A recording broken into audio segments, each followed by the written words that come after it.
Welcome to the fundamentals and theory of ground penetrating radar by Geophysical Survey Systems. We will introduce you to the basic concepts of GPR, how it works, and how to interpret the data as it is displayed on your screen. GPR stands for Ground Penetrating Radar. It's an electromagnetic energy signal that penetrates through the subsurface. GPR systems are typically comprised of three elements: the control unit, the antenna, and the survey encoder. Depending upon your application, your GPR system may differ from the one illustrated here. For example, the Structure Scan Mini contains all three components in one dedicated system. The antenna has a transmitter and a receiver. When the signals are returned to the antenna, we record a two-way travel time and the amplitude of the signal. The amplitude is simply the strength of the signal coming back. Antennas come in various frequencies, depending upon your application. High frequencies are for shallow depth and small targets, ideal for concrete applications.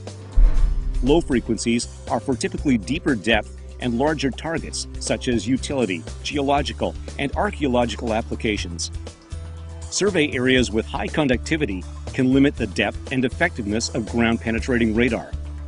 An example of this would be clay soils, or uncured or green concrete.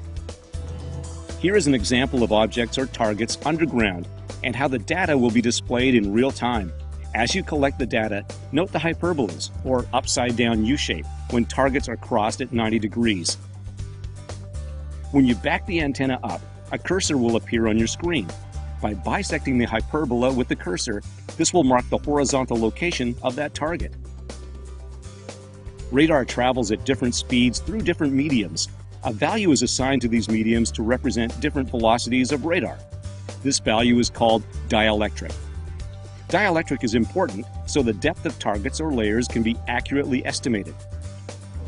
Air has a dielectric of 1, which means radar travels fastest through air. Water has a dielectric of 81, which means radar travels slowest in water.